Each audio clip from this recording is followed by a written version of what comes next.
fighter. Or more accurately, at this point, I would say I am training to be Marvel's The Punisher, but in real life. And that's just going to translate really well into a mixed martial arts career. Little background. My parents, they're here tonight. I'll give them a hand, please. Thank you. So supportive. And they put me in karate when I was a kid. And I did it from like 3rd grade and then like all the way through middle school. I did it for a few years and then I decided that, you know, I was a teenager now and karate's for nerds or something. I had to leave that kind of stuff behind. But then, you know, more recently, I started watching the UFC and stuff and getting like really into it. And, you know, I started looking into, you know, different places to train around town. I started, well, the first thing I tried was doing Golden Gloves boxing. And that was an experience because I learned a couple things. I can take a pretty good punch, and I really don't like punching people. Like, my philosophy when it comes to sparring and stuff is like, all right, we're on the same team, we gotta like work together so that we can beat other people. Like, we're not trying to beat the crap out of each other just in the gym right now. Like, we don't need this unnecessary brain damage. And so I would get really good at defense, because I remember like all some of this karate stuff actually translated. I was like good at blocking, moving around and stuff, and I got pretty good. And as I went to this place, it was called Blues Gym, and it's a really cool place. It's there's this guy, the guy who runs it. His name is Dino. He's like an old school kickboxer. Like basically, if I had to describe him, he's like Rocky Balboa, but a kickboxer and real, and he's awesome. Yeah. And he,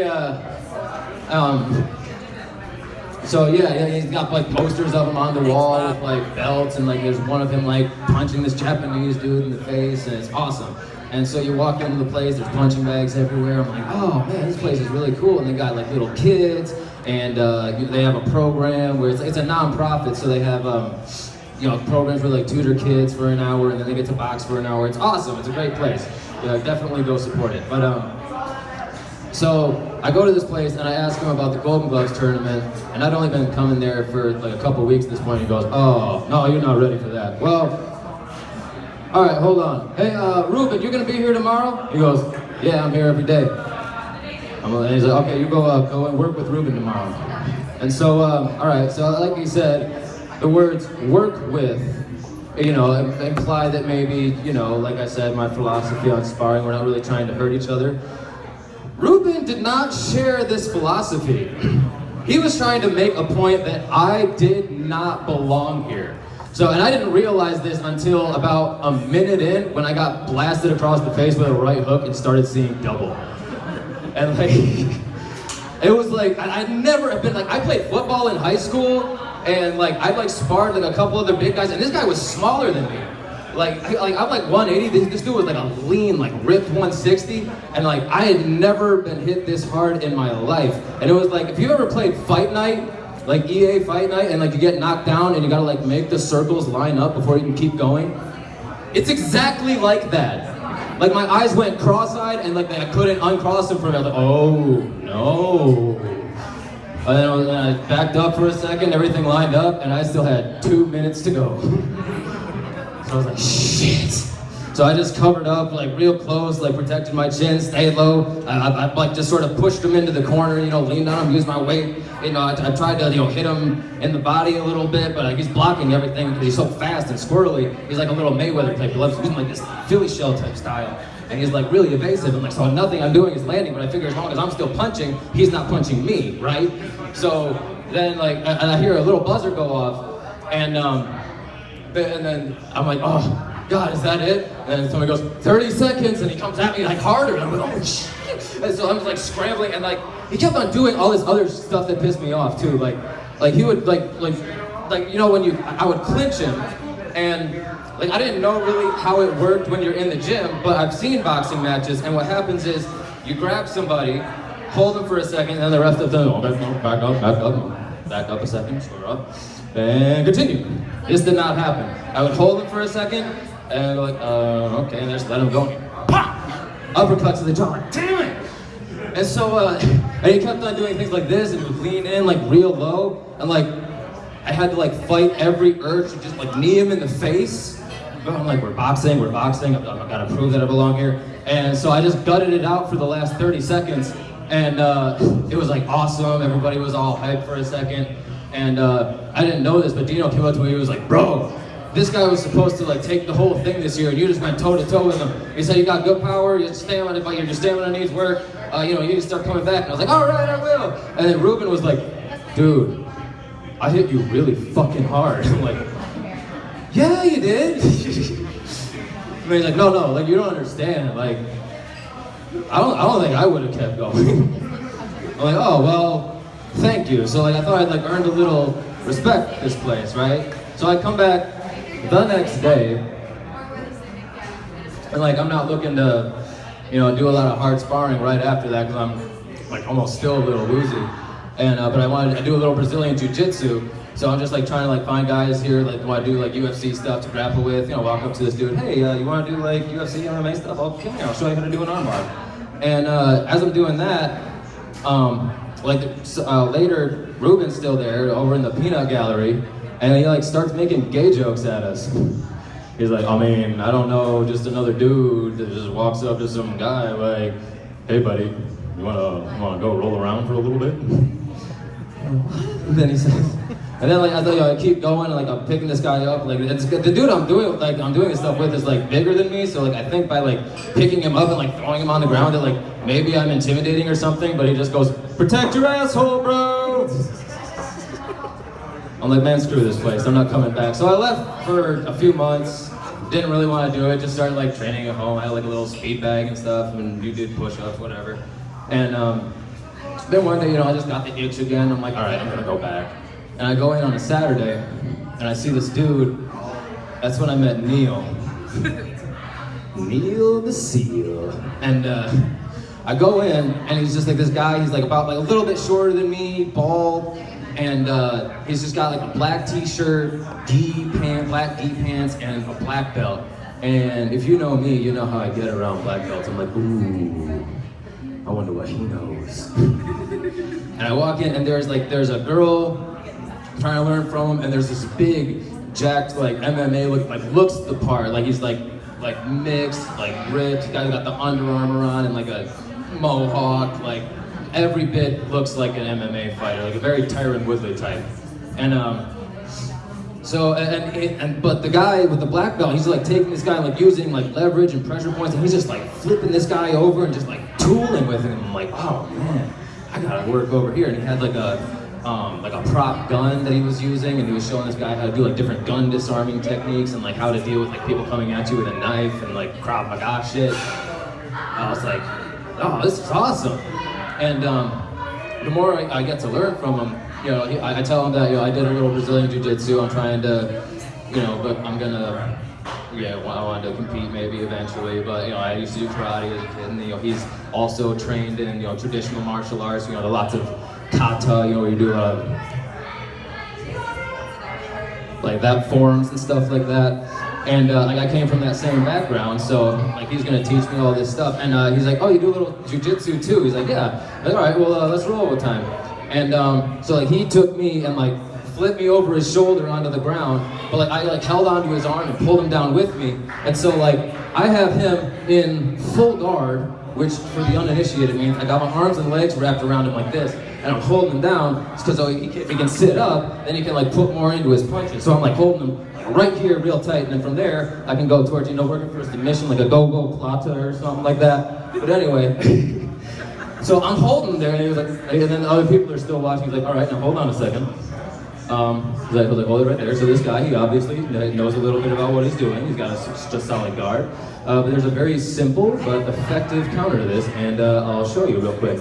And he bit me, like hard, like he like he didn't break skin or anything, but like it was enough to make me go, oh, what? And then like as soon as I let him go and jolted, he like pinned my head down and pinned this arm down and like bit at my jugular. I was like, oh, you're like a vampire now too? What the hell? And then he's like, okay, now put me in an arm bar.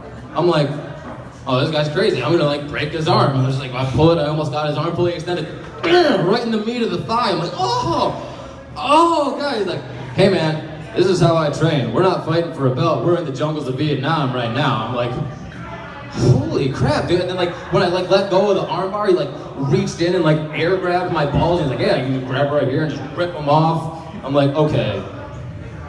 But like, clean off though, for real? And he goes, oh yeah, I had a buddy that got a Medal of Honor like that.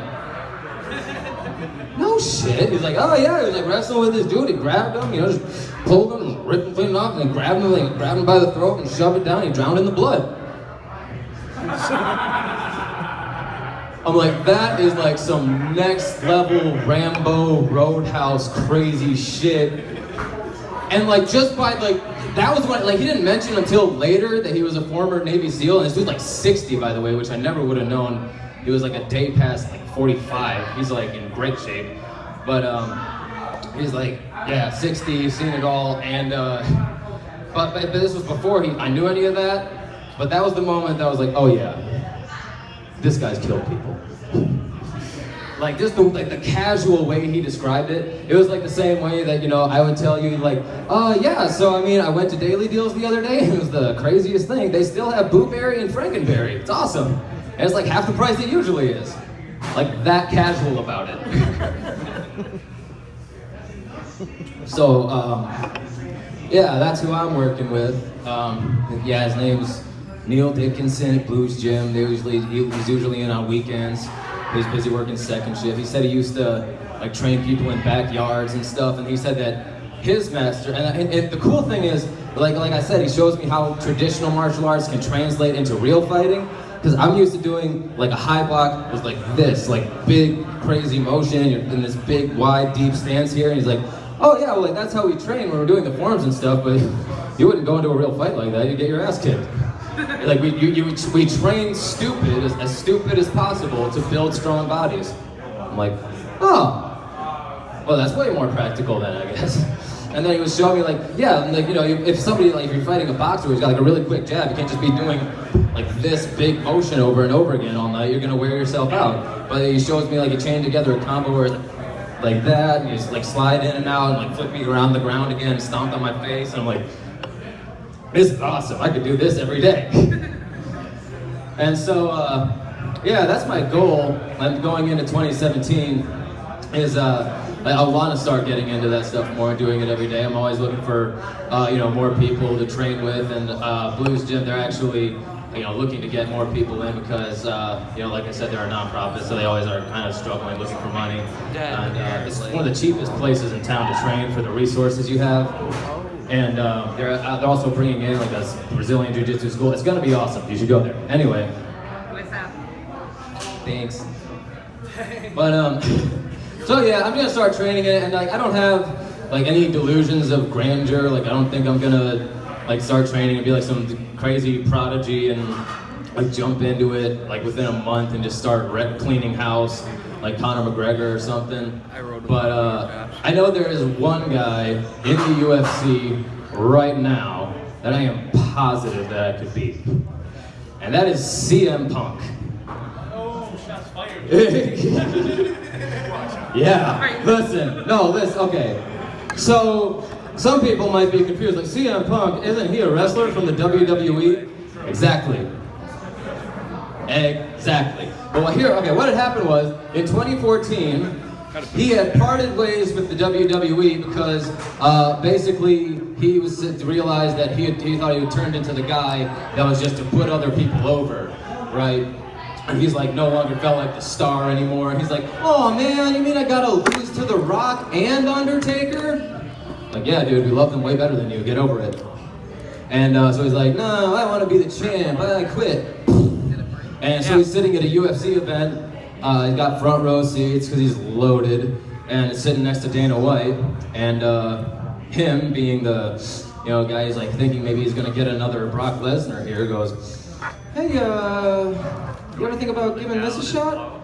And he goes, maybe I will. And in 2014, he announced that he was going to pursue a career in MMA and he was going to make his debut in the UFC. Yeah. Here's the problem with that. He has literally no actual fighting experience whatsoever. Just And no athletic background.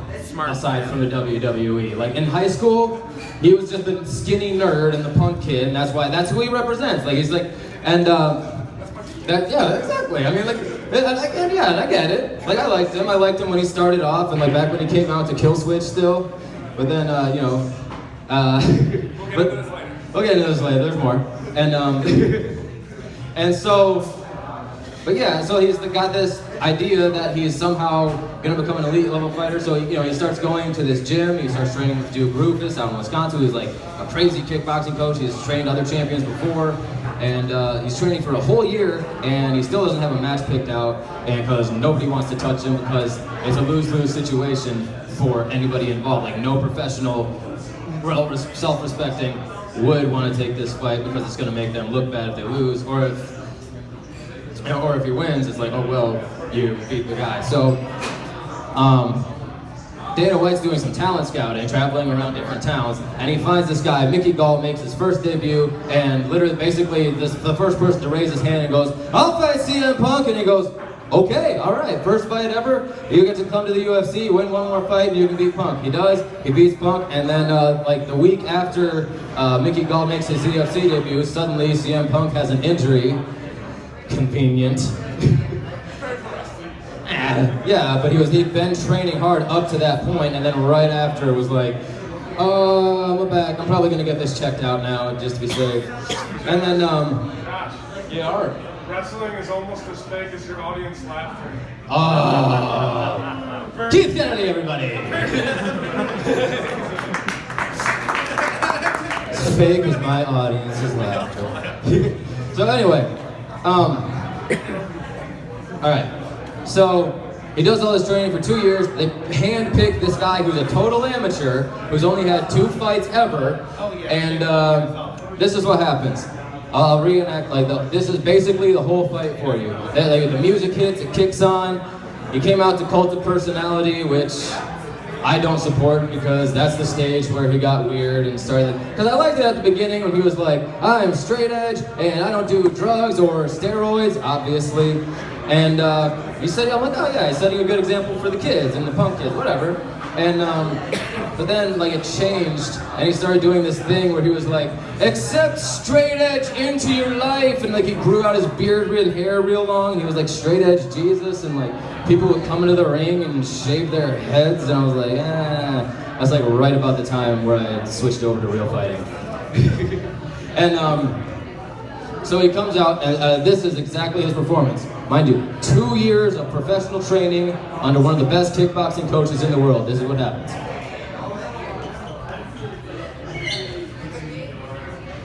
And it goes downhill from there.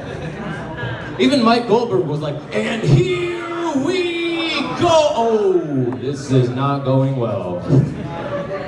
And then about 1 minute over, it is all over! And Joe Rogan's like, oh my God, CM Punk is getting mauled! And like he's like bleeding from the ears and stuff, and he's got choked out, he's all messed up, and he's dizzy. And he automatically goes into promo mode after the fight. And he's like, all right, I'll be back, you guys, don't worry. Believe it or not, I just had the time of my life. I've never felt more alive. And as long as there is a child with a dream and somebody telling them that they can't do it, I'm like, dude, give it a rest. It's over.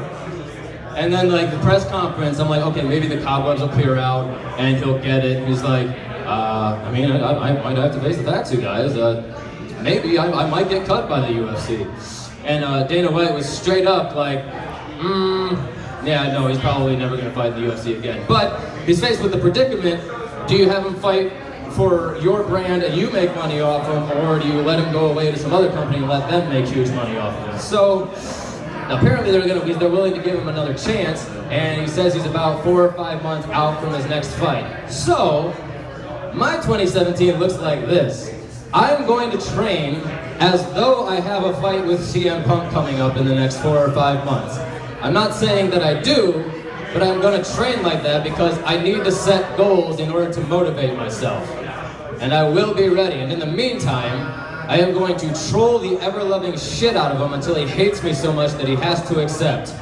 Because if 2016 has taught us anything, it's that the loudest, most obnoxious douchebag gets what he wants. Merry Christmas, everybody. Have a good one. Keep it going for Josh from Leon, everybody. Not to mention all your other comics. Leon.